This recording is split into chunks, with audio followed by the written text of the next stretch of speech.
प्रेम पाई जीवन हारिले युवती।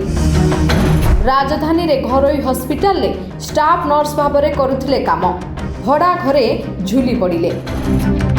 पूर्वतन प्रेमिक ब्लैकमेल करने सह मानसिक निर्यातना देउथबा परिवार लोकंक अभियोग। भुवनेश्वर चंद्रशेखरपुर थाना अंचल रे घटिछि चांचल्यकर घटना। त्रिकोणीय प्रेम को नहीं एभली अभावनीय घटना घटिथिबा बेले पुलिस अपमृत्यु मामला रुजु करी तदंत आरंभ करिछि। आत्महत्या करिथिबा युवती सस्मिता भुवनेश्वर रे जने स्टाफ नर्स भाबरे घरोई हॉस्पिटल ले काम करंती। चंद्रशेखरपुर थाना खबर पाई डमणा अंचल एक भड़ा घरू तांकर झुलंता मृतदेह उद्धार करिछि।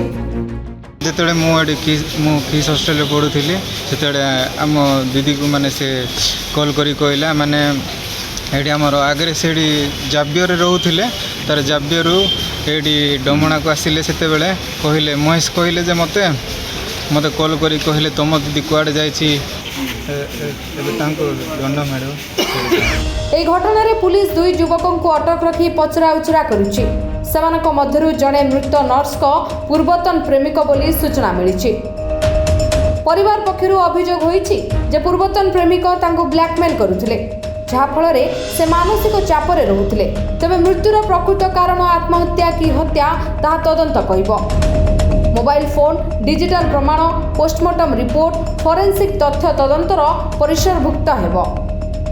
सेटे संश्लिष्ट अछंती गोटे लोकर ना परमानंद हाथी आउ कलाहांडीर आ गोटे लोकर ना महेश नाथ केन्द्रापड़ा।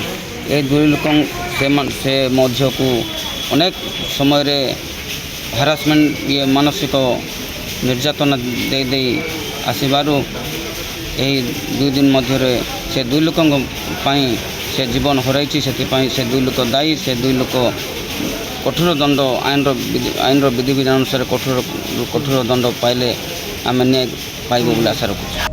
सस्मिता को आत्महत्या पाई उस्केइबा, बारंबार तांको ब्लैकमेल करिबा तथ्य प्रमाण आधार रे परमानंद हाथी को गिरफ्त करिछि पुलिस। तेबे सस्मिता आत्महत्या पछरे आउ कहार संपृक्ति अछि कि नहीं ताहा देखिबाकू अपेक्षा रहिला।